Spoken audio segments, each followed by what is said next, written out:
கும்பராசி என்பர்களுக்கு மார்ச் மாதத்துல நிறைய ஒரு வலிகளுக்கு வேதனைகளுக்கும் ஒரு விடிவு காலம் அப்படின்ற கூடிய ஒரு வெளிச்சமான ஒரு அமைப்பு இந்த மார்ச் மாதத்துல இருக்க போகுது. மார்ச் மாதம் அப்படின்னு சொன்னாலே எல்லாருக்குமே ஞாபகம் வருது ஒரு அக்கௌண்டிங் இயர் எண்ட் ஆகக்கூடிய ஒரு தருணம். ஆனா இந்த கும்பராசி அன்பர்களுக்கு என்ன ஒரு ஞாபகம் வரும் அப்படின்னா, என்னுடைய வாழ்க்கையே முடிய போகுதோ என்னவோ இந்த மார்ச் மாதத்துல அப்படின்ற மாதிரியான ஒரு பயம் அதிகப்படியாக இருக்கும். ஏன்னா சனி பகவான் ஒரு வழி ஆக்கிட்டாரு இவங்களை.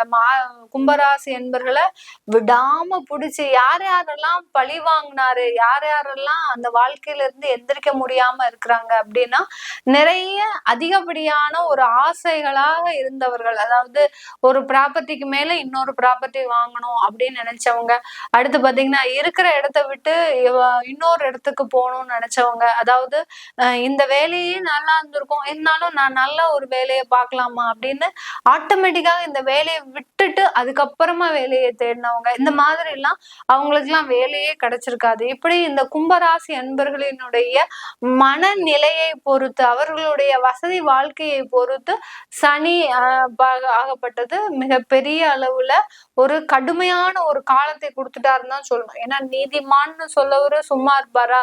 நீதிமான்னு சொல்றதுக்கு தகுந்த மாதிரிதான். இது என்னுடைய சொந்த வீடா இருந்தாலும் தப்பு செஞ்சவங்க தண்டனையை அனுபவிச்சுதான் ஆகணும் அப்படின்ற அளவிற்கு, உப்ப தின்னவங்க தண்ணியை குடிச்சுதான் ஆகணும் அப்படின்ற அளவுக்கு மிக பெரிய அளவை இந்த சனி பகவான் இந்த கும்பராசி என்பர்களுக்கு ஒரு பலனை கொடுத்துட்டாரு. மேடம், நாங்க ஒண்ணுமே தப்பு செய்யல, நான் நல்லாதான் இருந்தேன், ஆனாலும் எனக்கு இவ்வளவு பிரச்சனைகள், நான் எந்த ஒரு தூசிக்கோ துரும்புக்கோ எந்த ஒரு உயிருக்கோ நான் தீங்கு விளைவிக்க மாட்டேன் அப்படின்னு நினைக்கிறவங்க கூட இந்த காலகட்டத்துல கடுமையான பலனை அனுபவிச்சிருப்பாங்க. ஏன் அவங்க தப்பே செய்யாம ஏன் பலனை கொடுத்தாரு, ஒரு கொடுமையான விஷயத்த கொடுத்தாரு அப்படின்னு கேட்டீங்கன்னா, அது கர்மாதிபதியும் சனி தானே.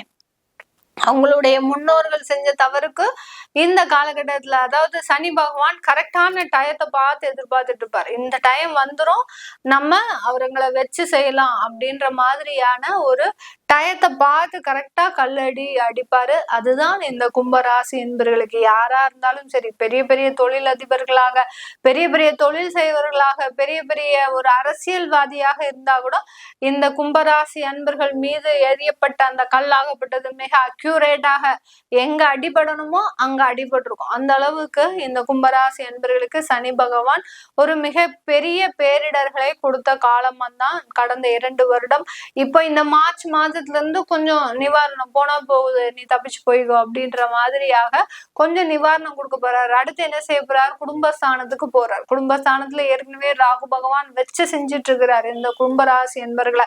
கும்பராசி என்பர்களுக்கு குடும்பம் ரீதியாக சில மனவேதனைகளை, மன உளைச்சல்களை, கடுமையான ஒரு அசிங்கங்களை, அவமானங்களை இந்த கும்பராசி என்பர்களுக்கு அந்த ராகு பகவான் ஏற்கனவே கொடுத்துட்டு இருக்கிறாரு.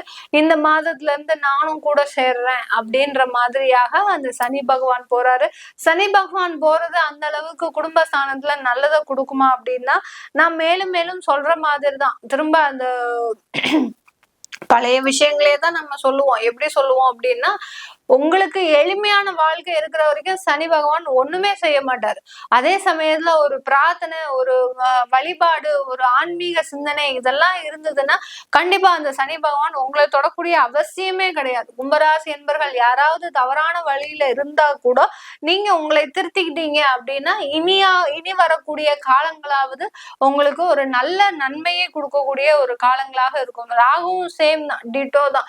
நீங்க எந்த அளவுக்கு ஆன்மீகத்துல இருக்கிறீங்களோ, எந்த அளவுக்கு ஒரு தெய்வ வழிபாடு இருக்குதோ, எந்த அளவுக்கு ஒரு எளிமையா இருக்கிறீங்களோ அந்த அளவுக்கு ராகு பகவான் உங்களுக்கு ஒரு நல்ல பொருளாதார வளர்ச்சியை கொடுத்துருவாரு. ஆனா குடும்ப உறவுகளை கண்டிப்பாக உங்களுக்கு பிரிவுகளை கண்டிப்பா கொடுப்பாரு. ஏதாவது ஒண்ணுதான் அவரால் கொடுக்க முடியும். எல்லாத்துலயும் நம்ம சந்தோஷமா இருக்கணும், நம்ம ஜாயிண்ட் ஃபேமிலியும் இருந்துக்கணும், பொருளாதார வளர்ச்சியும் இருக்கணும்னு நினைச்சோம்னா கண்டிப்பா முடியாது. ஏன்னா இந்த கும்பராசி அன்பர்கள் நிறைய பேர் பாத்தீங்கன்னா உங்களுடைய கூட்டு குடும்பமா குடும்பமாக இருக்கும்போது வளர்ச்சியே இருக்காது. ஆனா தனி குடும்பமாக போகும்போது அதுல நிறைய வளர்ச்சிகள் இருக்கும்.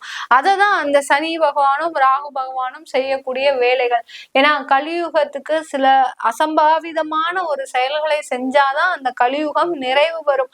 நம்ம இயற்கைக்கு மாறாக சில விஷயங்களை செய்யும் போதுதான் அந்த நம்மளுடைய தேவைகள் நிறைவேறும். அது மாதிரிதான் இந்த கும்பராசி அன்பர்களுக்கு இந்த மார்ச் மாதத்துல உங்களுக்கு சில விதமான ஒரு விஷயங்களை நீங்க துறக்கணும். நமக்கு குடும்பம் வேண்டாம், சில உறவுகள் வேண்டாம், நம்மளுடைய வாழ்க்கை மட்டும் போதும் அப்படின்ற மாதிரியான சில விஷயங்களை எடுத்துக்கிட்டீங்கன்னா கண்டிப்பாக இந்த கும்பராசி அன்பர்களுக்கு மிகப்பெரிய ஒரு லாபத்தை கொடுக்கக்கூடிய ஒரு நேரமாக இருக்கும். அடுத்து தொழில் சம்பந்தமாக வரும்போது மூலதனம்ன்றது இந்த கும்பராசி அன்பர்களுக்கு இருக்கும். ஏன்னா கும்பராசிக்கு 4ஆம் இடத்துல அந்த குரு பகவான், 2ஆம் வீட்டு அதிபதி அந்த குரு பகவான், 11ஆம் வீட்டு அதிபதி அந்த குரு பகவான் 4ஆம் இடத்துல சஞ்சாரம் செய்யும் போது கண்டிப்பாக உங்களுக்கு தொழில் சம்பந்தமான முதலீடுகள், தொழிலுக்கு உண்டான தேவையான நிதி வளங்கள் எல்லாமே கிடைக்கக்கூடிய ஒரு மாதமாக தான் இந்த மார்ச் மாதம் இருக்க போகுது. இந்த கும்பராசி என்பர்கள் கிட்ட நமக்கு ஒண்ணு பிடிச்ச விஷயம் என்னன்னா, எது செய்யணும்னாலும் வேண்டாம் சொல்லாம உடனே செய்வாங்க. நீ இதுதான் செய்யணும் அதுதான் செய்யணும்ன்ற இந்த வரைமுறையே இருக்காது. நீ கீழே இறங்கி அங்க போய் அந்த மெஷினரிய இது பண்ணி நீ செய்யணும். ஒரு கூலி தொழிலாளியோட வேலையும் செய்யணும்னு சொன்னா செய்வாங்க. அடுத்து நீ அங்க மேனேஜர் போஸ்ட்ல போய் அந்த வேலையை செய்யணும் அப்படின்னு சொன்னா கூட அதையும் செய்வாங்க. அதுதான் அந்த கும்பராசி அன்பர்களுக்கு உண்டான ஒரு ஸ்பெஷாலிட்டியே. அந்த அளவுக்கு பல திறமைகளை கையில வச்சிருந்தோம். தன்னுடைய திறமைகளுக்கு ஒரு அடக்கமாக, ஒரு என்ன சொல்றது, ஒரு நேர்த்தியாக, எந்த விதமான ஒரு பிரபகண்டாவும் இல்லாம ஒரு ரொம்ப எளிமையாக இருக்கக்கூடியவர்கள் கும்பராசி என்பர்கள். உங்களுடைய மனதிற்கு ஏத்த மாதிரி, உங்களுடைய வாழ்க்கைக்கு ஏத்த மாதிரி சில நல்ல வளர்ச்சியான காலம் இந்த மார்ச் மாதத்துல இருந்து கிடைக்க போகுது. ரொம்ப பயப்பட வேண்டாம். குடும்ப உறவுகள்ல சில விரிசல்கள் இருக்கு, இல்ல குடும்பத்துல ஒரு வருமானம் பற்றாக்குறையாக இருக்கு அப்படின்னா சில தெய்வ வழிபாடுகளை பண்ணும்போது ஆட்டோமேட்டிக்காக உங்களுக்கு சில விஷயங்கள் நல்லா வந்துடும். இந்த கும்பராசி என்பவர்கள் செய்யக்கூடிய மிகப்பெரிய தவறு என்ன அப்படின்ற போது, நான் என்னுடைய கிளையன்ஸ் மூலமாக செய்த அந்த ஒரு ஆய்வின்படி பாத்தீங்கன்னா கும்பராசி என்பவர்கள் நிறைய பேர் என்ன செய்யறாங்கன்னா, உங்களுடைய இஷ்டத்துக்கு தெய்வத்தை வழிபாடு பண்றது, அதாவது கோயிலுக்கு போறது, கோயில்ல போய் அங்க போய் பேசுறது, அடுத்து பாத்தீங்கன்னா அந்த கோயில்ல ஒரு மனநிலையோடு நீங்க அந்த தெய்வ வழிபாட பண்றதே கிடையாது. நிறைய பேர் பாத்தீங்கன்னா இஷ்டத்துக்கு கண்ட டயத்துல போறது.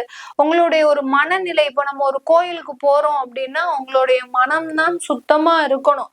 நீங்க நான்வெஜ் சாப்பிட்டீங்க அதெல்லாம் ஒரு விஷயம் இருந்தா கூட உங்க மனமாகப்பட்டது ஒரு தூய்மையான ஒரு எண்ணத்தோட இருக்கணும். அங்க போகும்போது ஐயோ நம்ம கோயிலுக்கு போகணுமே, நம்மளுடைய கஷ்டம் தீரணுமே அப்படின்னு ஒரு அவசரமா கிளம்புனீங்கன்னா அங்க போய் உங்களுக்கு தெய்வத்தை பார்த்த உடனே எதுவுமே பிரார்த்தனை பண்ண தோணாது. ஏதோ நம்ம பார்த்துட்டோம், சரி நம்ம பார்த்துட்டோம் அடுத்து கிளம்பலாம் அப்படின்ற மாதிரி. அப்புறம் அந்த கோயிலுக்கு போயிட்டு நீங்க இந்த மிளகு தீபம் ஏத்துறது, இந்த கும்பராசி என்பவர்கள் நிறைய பேர் தவறான ஒரு செயலை செய்றீங்க. மிளகு தீபம் அது யார் சொன்னாங்கன்னே தெரியல. அந்த மிளகு தீபம் ஏத்தவே கூடாது. மிளகுன்றது பாத்தீங்கன்னா மகாலட்சுமிக்கு ஈடான ஒரு பொருள், தானியம். அந்த தானியத்தை போய் அதுவும் கருப்பு கலர் துணியிலயோ எதுலயோ போட்டு அங்க கோயில்ல இருக்கிறவங்க சொல்லுவாங்க அப்படின்னு செய்யறது, அதெல்லாம் செய்யாதீங்க. செஞ்சீங்கன்னா மேலும் மேலும் பாவங்கள் வரும். அந்த பாவங்கள்னால உங்களுடைய குழந்தைகள் தான் கஷ்டப்படுவாங்க. இந்த மாதிரி கண்ட விஷயங்களை செய்து தேவையில்லாத மன உளைச்சலுக்கு ஆளாகிறவர்கள் இந்த கும்பராசி என்பர்கள் தான். இதெல்லாம் செய்யாம உங்களுடைய ஜாதகத்துக்கு என்ன தெய்வமோ அதை தெரிஞ்சுக்கோங்க, அந்த தெய்வத்தை பிடிச்சுக்கோங்க. இப்ப நமக்கு அம்மா அப்பான்னு இருக்கிறாங்க, ஏன் நம்ம அவங்கள நம்பிதான் எல்லாமே செய்யறோம். ஏன்னா நமக்கு வழிகாட்டுபவர்கள், நம்மளை ஒரு நல்ல வழிக்கு எடுத்து செல்பவர்களே நம்மளுடைய பெற்றோர்கள் தான். அப்படி இருக்கும்போது அவர்களை நம்ம விடாப்பிடியா பிடிச்சுக்கிறோம். இது ஒரு வயதுக்கு வர வரைக்கும் நம்ம அவர்களை விடாப்பிடியா பிடிச்சுக்கிறோம். அதுக்கப்புறம் நம்மளுடைய ஃபேமிலி, நமக்குன்னு ஒரு குழந்தைகள் வரும்போது அந்த குழந்தைகள் நம்ம சொன்ன பேச்சு கேட்கணும். இதுதான் அந்த வாழ்க்கையினுடைய தத்துவம். அதே மாதிரிதான் உங்களுடைய ஜாதகத்துக்குன்னு ஒரு தெய்வங்கள் இருக்கும். அந்த தெய்வங்களை விடாப்பிடி உறுதியாக பிடிச்சுக்கோங்க. நல்ல வாழ்க்கையில முன்னேற்றம் அடைங்க. அதற்கு ஒரு தொடக்கமாக தான் இந்த மார்ச் மாதம் இருக்க போகுது. இது எல்லாமே நம்ம கோச்சார நிலவரப்படி பலன்களை சொல்லியிருக்கிறோம். உங்களுடைய தசாபுத்தி பலன்களை தெரிஞ்சுக்கணும் விருப்பப்படுறவங்க கீழே இருக்கிற நம்பருக்கு வாட்ஸ்அப்ல அப்பாயின்மெண்ட் வாங்கிக்கிட்டு நீங்க என்கிட்ட கன்சல்ட் பண்ணிக்கலாம். உங்களிடமிருந்து விடைபெறுவது உங்கள் ஆஸ்ட்ரோ பூர்ணா. நன்றி, வணக்கம்.